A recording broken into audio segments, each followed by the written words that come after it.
पर निरंतर प्रहार रहा है और धर्मांतरण होता है सदियों से।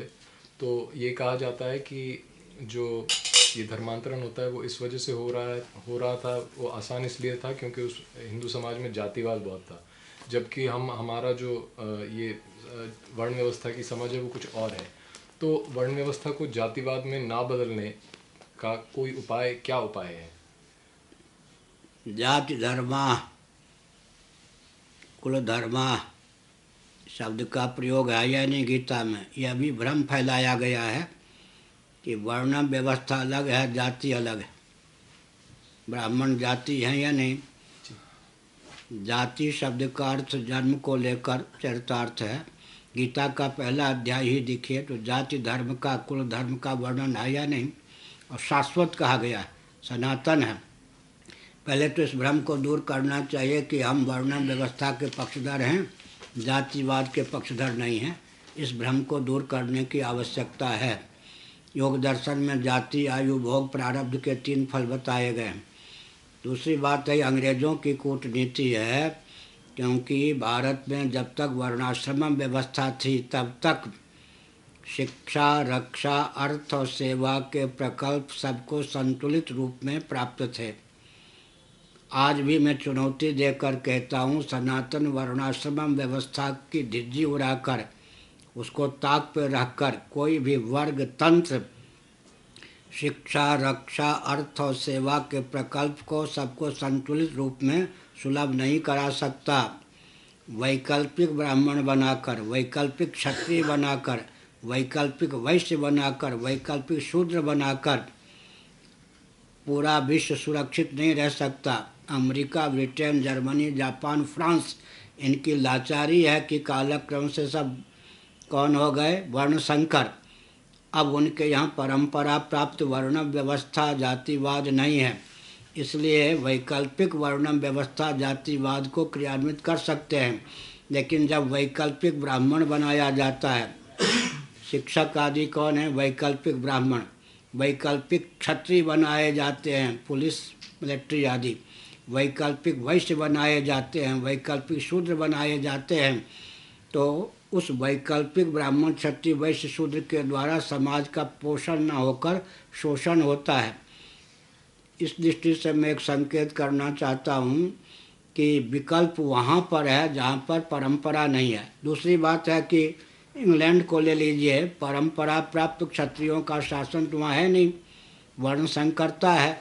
लेकिन वैकल्पिक शासन तंत्र को उन्होंने परंपरा का रूप देने का प्रयास किया या नहीं?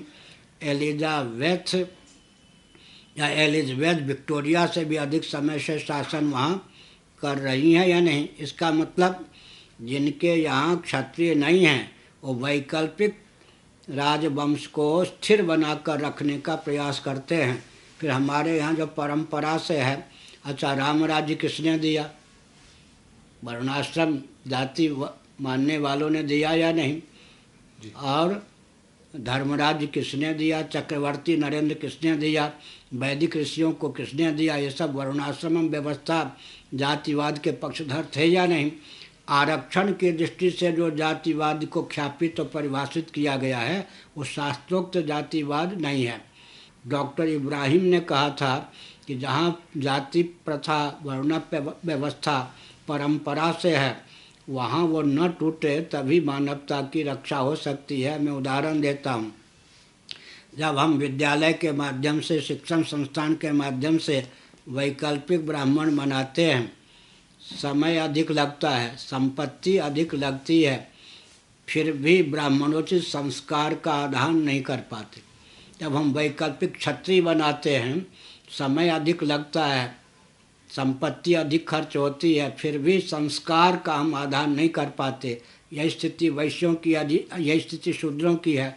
फिर जब हम वैकल्पिक बनावेंगे तो सफाई कर्मी अपनी इच्छा से कौन बनना चाहेगा? मजबूरी या लाचारी में कोई बनेगा तो 5वें कॉलम में, चौथे कॉलम में तो कोई आ ही नहीं सकता है।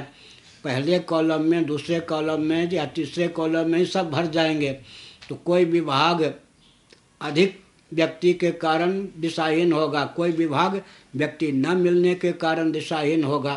तो ये सब दृष्टि से अच्छा, जनसंख्या की दृष्टि से लीजिए, न गर्भपात की आवश्यकता है, न परिवार नियोजन की आवश्यकता है, क्योंकि ब्राह्मण जाति को चारों आश्रमों में अधिकृत माना शास्त्रों ने। ज्ञान विज्ञान उनके ऊपर है, समाधि भाषा में लुप्त ज्ञान विज्ञान को प्राप्त करना, विकृत ज्ञान विज्ञान के शोधन की क्षमता प्राप्त करना। तो ब्राह्मणों का जीवन पूरा त्यागमय तपोमय था या नहीं? ब्रह्मचर्य आश्रम में, गुरुकुल में तो भोगराग का प्रवेश नहीं, वानप्रस्थ आश्रम में भोगराग का प्रवेश नहीं, संन्यास आश्रम में भोगराग का प्रवेश नहीं, और गृहस्थाश्रम की अवधि कुल 25 वर्ष, उसमें भी अष्टमी चतुर्दशी इन तिथियों को और श्राद्ध इत्यादि को बचाओ, पत्नी का स्पर्श भी मत करो, रजस्वला हो तो पत्नी का स्पर्श न करो, तुम सबको मार्गदर्शन देने वाले हो, तुम्हारा जीवन भोगराग से समन्वित न हो, विषय की किंकरता तुम्हारे जीवन में न पले। इन सब दृष्टियों से विचार करें तो पूरा जीवन त्यागमय तपोमय। तो शिक्षाविद ब्राह्मणों की जितनी संख्या होनी चाहिए स्वाभाविक उससे अधिक हो ही नहीं सकती थी। क्षत्रियों को कहा गया अगर आप संन्यास ले गए तो रक्षा की व्यवस्था संतुलित नहीं रहेगी, अब वानप्रस्थ आश्रम तक सीमित रहो और धर्म युद्ध से कभी मुकरो मत। क्षत्रियों की जितनी संख्या होनी चाहिए थी उससे अधिक हो ही नहीं सकती थी। वैश्यों को कहा गया वानप्रस्थ और संन्यास से दूर रहिए, ब्रह्मचर्य आश्रम और गृहस्थाश्रम तक सीमित रहिए, ताकि कृषि गौरक्ष वाणिज्य का प्रकल्प, अर्थ का प्रकल्प संतुलित रहे। शूद्रों से कहा गया सारा कुटीर उद्योग, लघु उद्योग और सेवा का प्रकल्प आपके ऊपर है। आप अगर गुरुकुल वानप्रस्थ संन्यास का दरवाज़ा खटखटाओगे तो वास्तव में सेवा का प्रकल्प, कुटीर उद्योग, लघु उद्योग का प्रकल्प नष्ट हो जाएगा। इसलिए आप केवल गृहस्थाश्रम तक सीमित रहो। संख्या भी सुरक्षित थी और एक पते की बात है, हर व्यक्ति की जीविका जन्म से आरक्षित थी। अगर हर व्यक्ति की जीविका जन्म से आरक्षित नहीं होगी तो जीविका के अर्जन के लिए ही सारा समाज छिन्न भिन्न हो जाएगा। इसलिए दार्शनिक, वैज्ञानिक, व्यावहारिक किसी भी धरातल पर हम सनातन जाति प्रथा, वर्ण व्यवस्था को, अच्छा अगर हम मनुष्यों में मान लें तो स्त्री की जाति, पुरुष की जाति तो आपको मानने के लिए बाध्य है, होना पड़ेगा। पशु और पक्षी की जाति मानने के लिए बाध्य होना पड़ेगा।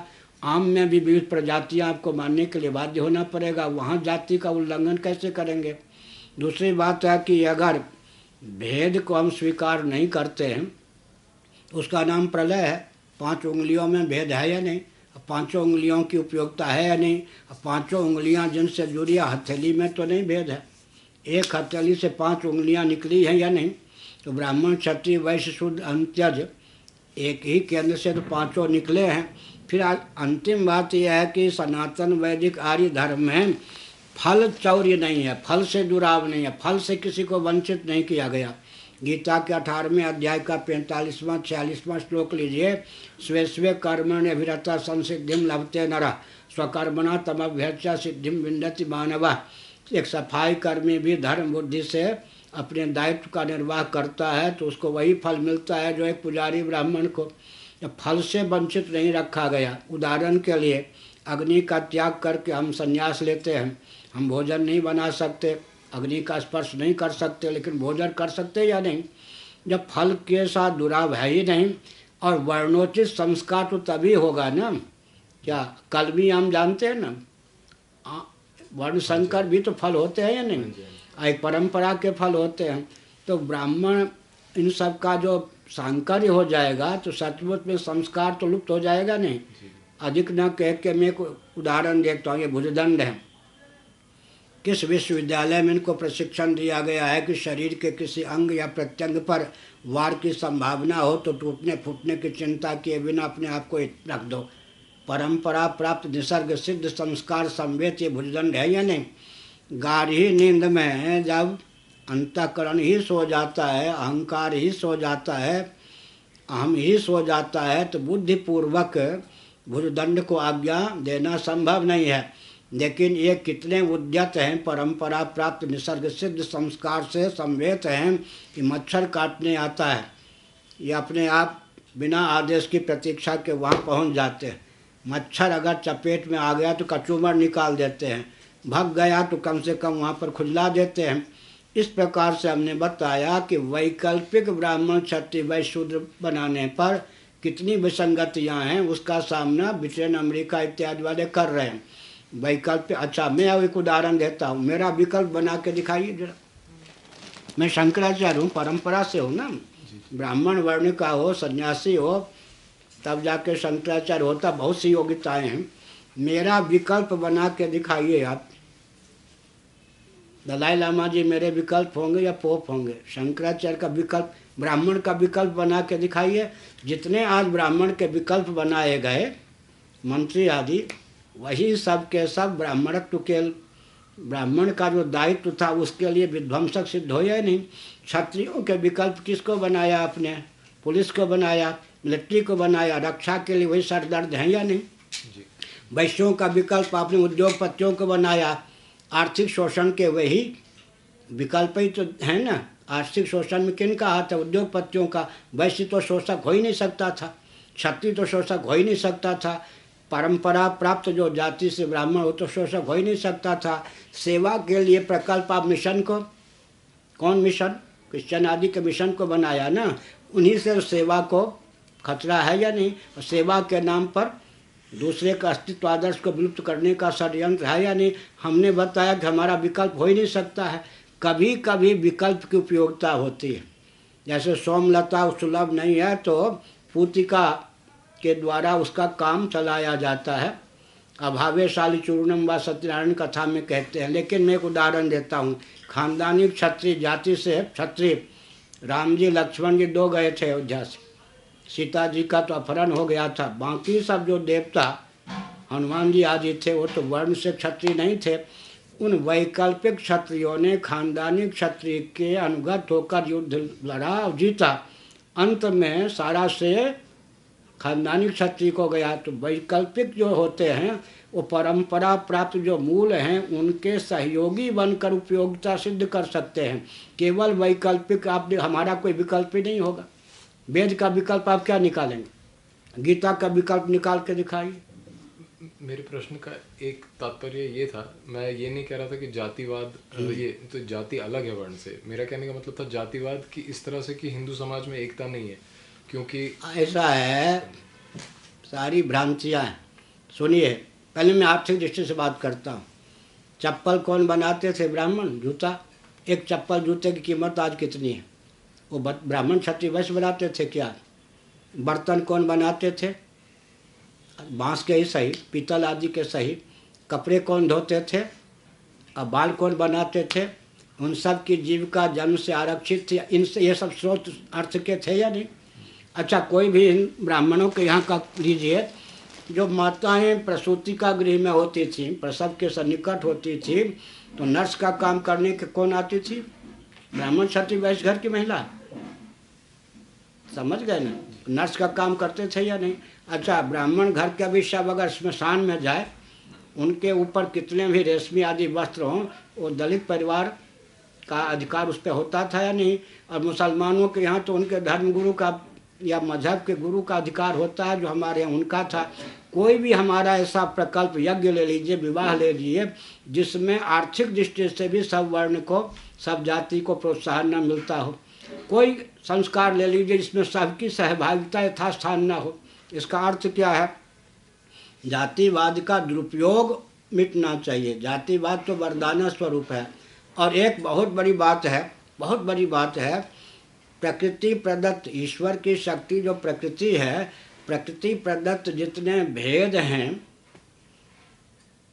उन भेदों का सदुपयोग करता हुआ भेद के मूल में जो निर्भेद परमात्म तत्व है, वहाँ तक पहुँचाने की स्वस्थ विधा क्या हो सकती है? ये मैं अगर विश्व से पूछूं, किसी के पास उत्तर नहीं है। फिर से मैं कहता हूँ, प्रकृति प्रदत्त जितने भेद हैं वो व्यवहार के साधक हैं या बाधक?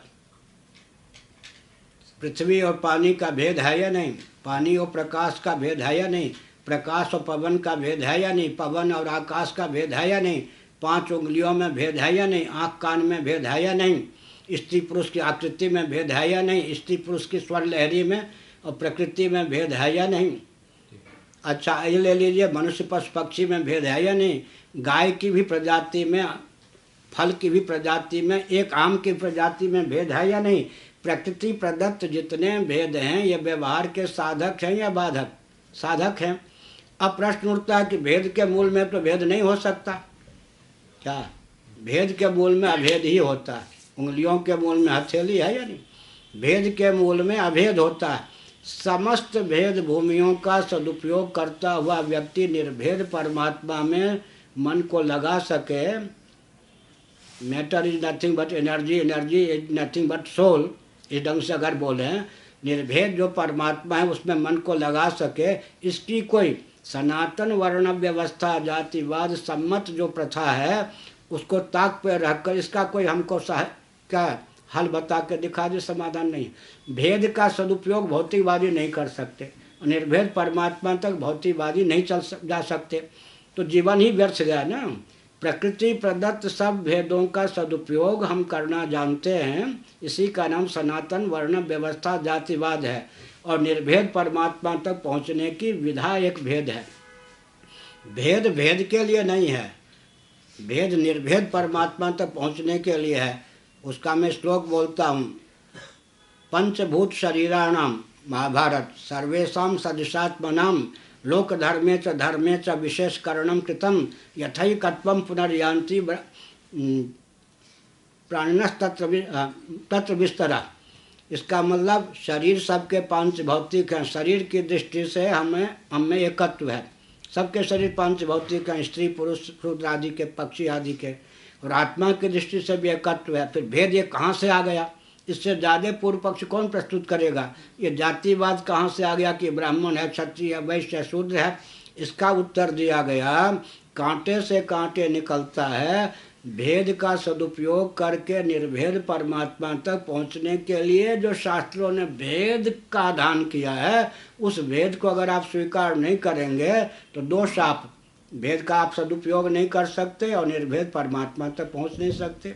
प्रवृत्ति को निवृत्ति का रूप नहीं दे सकते, निवृत्ति को निर्वृत्ति का रूप नहीं दे सकते, और जन्म मरण की परंपरा का उच्छेद नहीं कर सकते, और वर्ण व्यवस्था नहीं मानेंगे तो आप शरीर को आत्मा मानने के लिए बाध्य होंगे, और शरीर को जब आत्मा मानेंगे तो आपकी मेधा शक्ति कुंठित रहेगी।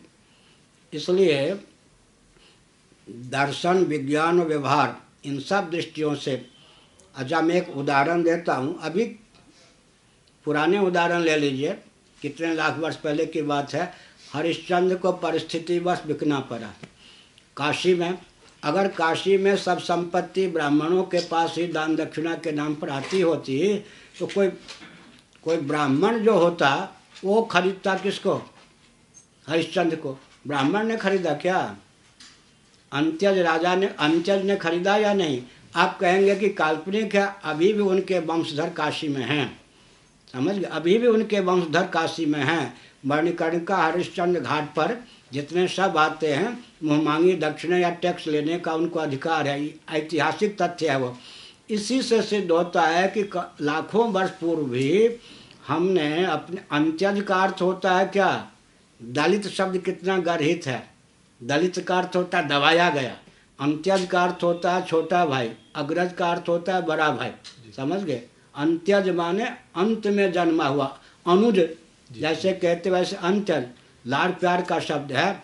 अब काशी जैसी नगरी में जहाँ सब दान दक्षिणा, अगर संपत्ति होती तो राजा के पास, और दक्षिणा में संपत्ति होती ब्राह्मण के पास, तो एक अंत्यज को खरीदने का अवसर कहाँ से मिलता? लेकिन हमने इतना धनाढ्य बनाया था। अर्थ की दृष्टि से भी स्नेह था, सम्मान था, भाईचारे का संबंध था। और एक विचित्र बात है, अगर आप रक्त की शुद्धि नहीं मानते हैं तो आप विवाह की प्रथा क्या निश्चित करेंगे? एक ही जाति में ले लीजिए आप, एक ही घर में बहन भी है, माँ भी है, बेटी भी है, वहाँ पर तो परहेज नहीं है ना, जातिगत भेद नहीं है ना। ब्राह्मण कुल की बहन भी, बेटी भी, सब कुछ, लेकिन वहाँ भी विवाह संबंध में बेटी बहन का तो माने नाम भी हम लोग नहीं ले सकते, समझ गए ना? ये जो प्रथा है इसमें दर्शन नहीं है क्या? आजकल भी जो रक्त का नंबर बनाकर के इनका ये बेटा है या नहीं, ये सब तय करते हैं, तो रक्त की शुद्धि की दृष्टि से भी हम तो ये कहते हैं कि इससे बढ़िया और कोई प्रथा ही नहीं हो सकती है, व्यवस्था ही नहीं हो सकती है। और जहाँ पर ये प्रथा टूट चुकी है वहाँ भी वो स्थायी रूप दे रहे। उदाहरण इंग्लैंड है, वहाँ शासन तंत्र परंपरा राज परंपरा का नहीं है, लेकिन वहाँ भी शासन तंत्र को उन्होंने वैकल्पिक रूप से स्थायी रूप दिया। और एक मैं संकेत करता हूँ, 5 पीढ़ी से कोई कहे कि हम ज्योतिषी हैं, तो उस ज्योतिषी को हीन माना जाएगा या सम्मान का पात्र माना जाएगा?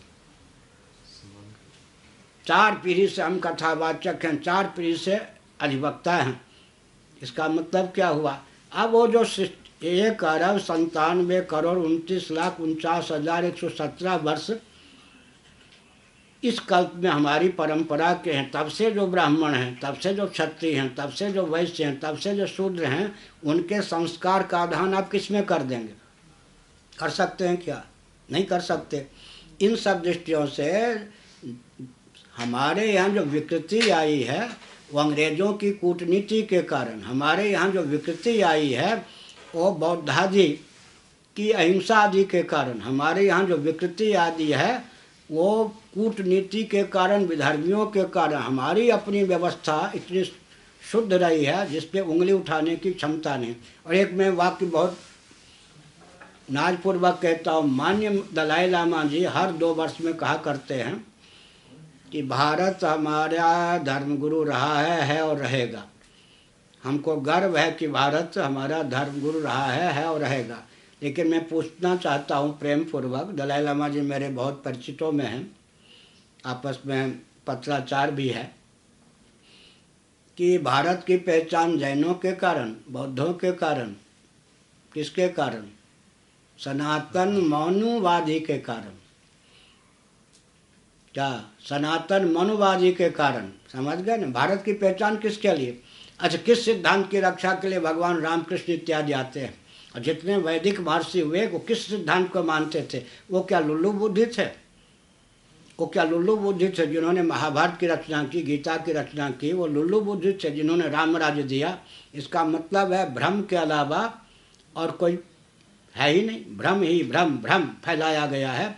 इसलिए आज भी अगर भारत सुरक्षित रह सकता है तो एक ही बात मैं कह दूं कि जन्म से ही सबकी जीविका आरक्षित हो, इसकी क्या विधा हो सकती? आधुनिक जो आरक्षण की विधा है उसमें प्रतिभा की हानि दोनों पक्ष के, प्रगति की हानि, प्रतिशोध की भावना, प्रायोगिक नहीं, अंत में परतंत्रता। 5 दोष तो आधुनिक आरक्षण में है। और जन्म से जब हम हर व्यक्ति की जीविका को मानते हैं तो सब कुछ सुरक्षित है। क्या त्रुटि है हमारे वर्ण व्यवस्था में जिसको हम न माने? घृणा मूलक नहीं है, द्वेष मूलक नहीं है, अज्ञान मूलक नहीं है, और अंत में भेद का पर्यवसान भेद में नहीं है, अभेद परमात्मा तक पहुंचाने में है। और एक प्रश्न है, शरीर को लेकर जाती है या आत्मा को लेकर जाती है? आत्मा को जब हम एक मानते हैं तो शरीर को लेकर जाती है। तो शरीर को लेकर जाती है, ब्राह्मण क्षत्रिय न मानो, स्त्री पुरुष की जाति तो मानने के लिए बाध्य होंगे क्या? तो कहाँ तक जाति मिटाएंगे? जाति को मिटा लेंगे तो जाति का अर्थ होता है जन्म, पृथ्वी जन्म से। अच्छा, एक और बात है, बहुत ऊंची बात है। अभी हमको कोसी में किसी ने प्रश्न किया था कुछ महीने पहले, कर्म या जन्म? ब्राह्मणोचित कर्म करे वो ब्राह्मण ऐसा। तो मैंने उत्तर दिया था कि पहले हाथ का जन्म होता है या हाथ के कर्म का? पहले सिर का जन्म होता है या सिर के कर्म का? पहले नाक का जन्म होता है या नाक के कर्म का? क्या समझ गए ना? हाथ का जन्म होगा तब तो हाथ का कर्म करेंगे ना, सिर का जन्म होगा तब, बुद्धि का जन्म होगा तब तो बुद्धि से क्या काम करेंगे। तो जन्म पहले होगा बाद में कर्म होगा ना, बिना जन्म के कर्म कैसे? अच्छा, पहले बांस का जन्म होगा तब तो बांसुरी बनेगी, और बांसुरी का जन्म होगा तब तो बांसुरी बजेगी। तो जन्म पहले होगा तब कर्म आएगा, जन्म होने के बाद कर्म आएगा ना। इस प्रकार से हम विचार करें तो दर्शन, विज्ञान, व्यवहार किसी दृष्टि से तो हीनता नहीं है, हीनता भ्रम मूलक है। और कहीं भी अगर कोई संविधान का दुरुपयोग करता है, उस दुरुपयोग के आधार पर आकलन नहीं किया जाता। क्या किसी ने धर्म की धारा को न समझकर दुरुपयोग किया हो वो तो नहीं? बहुत हो गया। और कुछ? एक एक